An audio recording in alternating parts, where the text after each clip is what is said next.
warahmatullahi wabarakatuh. Izin memperkenalkan diri, nama saya Nia Marisa dari kelompok 6 ingin mempresentasikan makalah pendidikan Pancasila dan Kewarganegaraan yang berjudul HAM dengan dosen pengampu Bapak Rudi Santoso, SHI, MHI, MH, dengan anggota Nia Marisa dengan MPM 2021010250,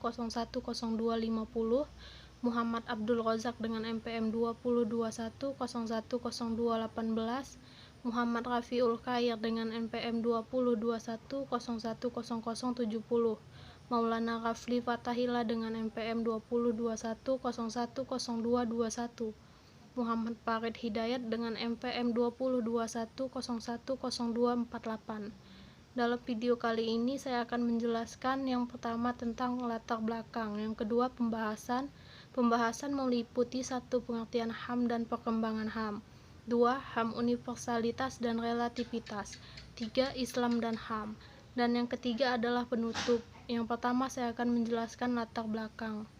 Hak merupakan unsur normatif yang melekat pada diri setiap manusia yang dalam penerapannya berada pada ruang lingkup hak persamaan dan hak kebebasan yang terkait dengan interaksi antara individu atau dengan instansi. Hak juga merupakan suatu yang diperoleh masalah yang seringkali dibicarakan terutama dalam era reformasi ini. HAM lebih dijunjung tinggi dan lebih diperhatikan dalam era reformasi daripada era sebelum reformasi. Perlu diingat bahwa dalam hal pemenuhan hak, kita hidup tidak sendiri dan kita hidup bersosialisasi dengan orang lain. Jangan sampai kita melakukan pelanggaran hak terhadap orang lain dalam usaha perolehan atau pemenuhan HAM pada diri kita sendiri. Hak asasi manusia adalah hak dasar yang dimiliki manusia sejak manusia itu dilahirkan. Hak asasi dapat dirumuskan sebagai hak yang melekat dan kodrat kita sebagai manusia. Bila tidak ada hak tersebut, mustahil kita dapat hidup sebagai manusia. Hak ini dimiliki oleh manusia semata-mata karena ia manusia, bukan karena pemberian masyarakat ataupun pemberian negara. Maka hak asasi manusia itu tidak tergantung dari pengakuan manusia lain, masyarakat lain, ataupun negara lain.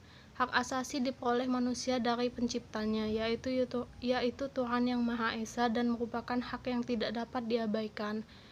Ia makhluk Tuhan yang mempunyai martabat yang tinggi. Hak asasi manusia dan ada melekat pada setiap manusia. Oleh karena itu, bersifat universal, artinya berlaku di mana saja dan untuk siapa saja dan tidak dapat diambil oleh siapapun.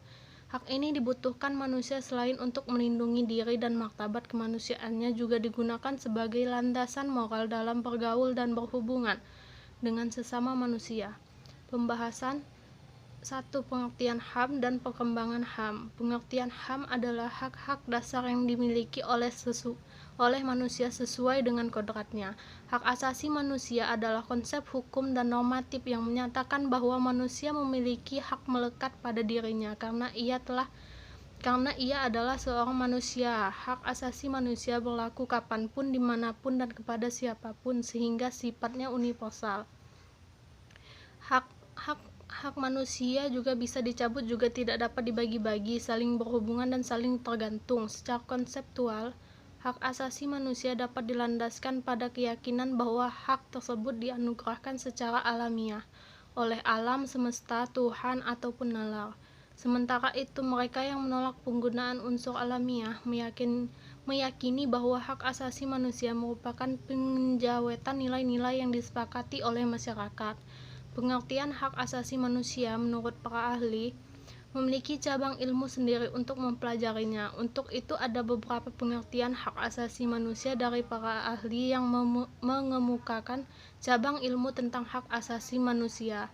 HAM menurut Undang-Undang Nomor 39 Tahun 1999, HAM adalah seperangkat hak yang melekat pada diri manusia sebagai ciptaan Tuhan Yang Maha Esa. Hak tersebut merupakan anugerah yang wajib dilindungi dan dihargai oleh setiap manusia. Kesimpulan dari berbagai pengertian HAM di atas adalah suatu kebutuhan mendasar yang harus dimiliki oleh manusia sejak dirinya dalam kandungan. Perkembangan HAM dibagi dalam 4 generasi, yaitu generasi pertama berpendapat bahwa pemikiran HAM hanya berpusat pada bidang hukum dan politik. Generasi kedua pemikiran HAM tidak saja menuntut hak yuridis, melainkan juga hak-hak sosial, ekonomi, politik, dan budaya. Generasi ketiga sebagai reaksi pemikiran HAM, generasi kedua. Generasi ketiga menjanjikan adanya kesatuan antara hak ekonomi, sosial, budaya, dan politik dalam satu keranjang yang disebut dengan hak-hak melaksanakan pembangunan. Generasi keempat yang mengkritik peranan negara yang sangat dominan dalam proses penggunaan yang terfokus pada pembangunan ekonomi dan menimbulkan dampak negatif seperti diabaikannya aspek kesejahteraan rakyat. Perkembangan pemikiran HAM di Indonesia. Pemikiran HAM periode sebelum kemerdekaan yang paling menonjol pada Inggris Partis adalah hak untuk mendapatkan kemerdekaan serta mendapatkan perlakuan yang sama. Hak kemerdekaan sejak kemerdekaan tahun 1945 sampai sekarang di Indonesia telah berlaku 3 undang-undang dalam 4 periode, yaitu 1 periode 18 Agustus 1945 sampai 27 Desember 1947 berlaku Undang-Undang 1945. 2 periode 27 Desember 1949 sampai 17 Agustus 1950 berlaku Konstitusi Republik Indonesia Serikat. 3 periode 17 Agustus sampai 5 Juli 1959 berlaku Undang-Undang 1050. Periode 5 Juli 1959 sampai sekarang berlaku kembali Undang-Undang 1445. B. HAM, universalitas dan relativitas. 1. Universalitas HAM sebagai sebuah konsep yang kemudian bersifat universal.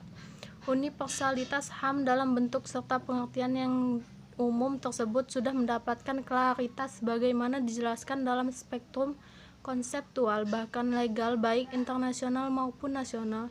Tetapi persepsi dan konsepsi tentang HAM terutama yang menyangkut perspektif ilmiah retorik terbelah dalam 2 pandangan besar, yaitu pandangan universalisme dan partikularisme beserta pandangan derivatnya. HAM artinya menempatkan HAM sebagai nilai-nilai universal sebagaimana dirumuskan dalam berbagai bentuk International Bills of Human Rights dengan tidak mempertimbangkan faktor yang konfigurasi sosial budaya serta konteks ruang dan waktu yang melekat pada masing-masing negara atau bangsa. HAM ditempatkan sebagai nilai dan norma yang melintasi yurisdiksi negara-negara, sedangkan pandangan yang menyatakan bahwa HAM bersifat universal relatif menempatkan sebagai HAM merupakan nilai-nilai universal dengan tetap memberikan ruang distingsi dan bahkan limitasi bagi masing-masing negara bangsa. Namun demikian, distingsi dan limitasi oleh masing-masing negara tetap harus berdasarkan pada asas-asas hukum internasional dan tidak bertentangan secara normatif dengan nilai dan prinsip-prinsip HAM internasional. 2. Relativitas HAM. Teori realistik mendasarkan pandangan pada asumsi adanya sifat manusia yang menekankan self-interest dan egoisme dengan state of human yang mementingkan diri sendiri. Potensi konflik destruktif cenderung mengintai kehidupan sosial masyarakat dan tertib negara. Kondisi demikian, universalitas moral yang dimiliki setiap individu dapat berlaku dan berfungsi untuk mengatasinya. Negara dengan power dan security-nya mengambil tindakan untuk menjaga kepentingan nasional dan ketertiban sosial. Berkaitan dengan fragmentasi pandangan-pandangan berkaitan dengan nilai-nilai HAM tersebut, Peter Davies menggunakan 3 teori untuk menjelaskan pandangan-pandangan tersebut, yaitu teori realitas, teori relativisme kultural, dan ketiga teori universalisme radikal. Teori relativitas kultural berpandangan bahwa nilai HAM bersifat lokal.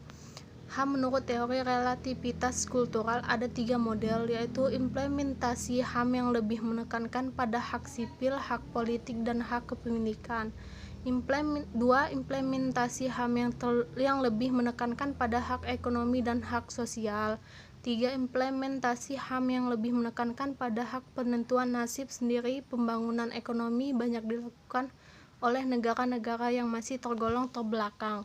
Teori radikal universal berpandangan bahwa nilai HAM bersifat universal. Islam dan HAM. Konsep hak asasi manusia dalam Islam, HAM merupakan hak yang secara alamiah diperoleh seseorang sejak lahir. Karena itu, HAM sejalan dengan fitrah manusia itu sendiri. HAM pada hakikatnya merupakan anugerah Allah kepada semua manusia. Menurut syariah, manusia adalah makhluk bebas yang mempunyai tugas dan tanggung jawab, dan karenanya ia juga mempunyai hak dan kebebasan. Dasarnya adalah keadilan yang ditegakkan atas dasar persamaan atau egaliter tanpa pandang bulu. Artinya tugas yang diemban tidak akan terwujud tanpa adanya kebebasan, sementara kebebasan secara eksistensial tidak terwujud tanpa adanya tanggung jawab itu sendiri. Secara historis, prinsip-prinsip HAM sudah diaplikasikan oleh Nabi Muhammad SAW pada masa awal kepemimpinan beliau di Madinah. Di Madinah, di samping berfungsi sebagai Rasul, Nabi Muhammad SAW juga menjabat sebagai kepala negara yang warganya sendiri atas berbagai macam aliran dan golongan yang jauh sebelumnya saling bersengketa dan bermusuhan. Untuk mempersatukan warga majemuk, itu diperlukan adanya suatu konsensus yang diwajibkan semua pihak tunduk pada persetujuan bersama. Pengaturan HAM dalam hukum Islam, Al-Quran, dan Sunnah sebagai sumber hukum dalam Islam memberikan penghargaan yang tinggi terhadap hak asasi manusia. Al-Quran sebagai sumber hukum pertama bagi umat Islam telah meletakkan dasar-dasar HAM serta kebenaran dan keadilan jauh sebelum timbul pemikiran mengenai hal tersebut. Masyarakat dunia ini dapat dilihat pada ketentuan-ketentuan yang terdapat dalam Al-Quran. Antara lain, dalam Al-Quran terdapat sekitar 80 ayat tentang hidup, pemeliharaan hidup, dan penyediaan sarana kehidupan, misalnya dalam surat Al-Maidah ayat 32. Di samping itu, Al-Quran juga berbicara tentang kehormatan dalam 20 ayat. 2. Al-Quran juga menjelaskan dalam sekitar 150 ayat tentang ciptaan dan makhluk-makhluk, serta tentang persamaan dalam penciptaan. Perlindungan Islam terhadap HAM. Adapun hak-hak asasi manusia yang dilindungi oleh hukum Islam antara lain hak hidup. Hak hidup adalah hak asasi yang paling utama bagi manusia, yang merupakan karunia dari Allah bagi setiap manusia.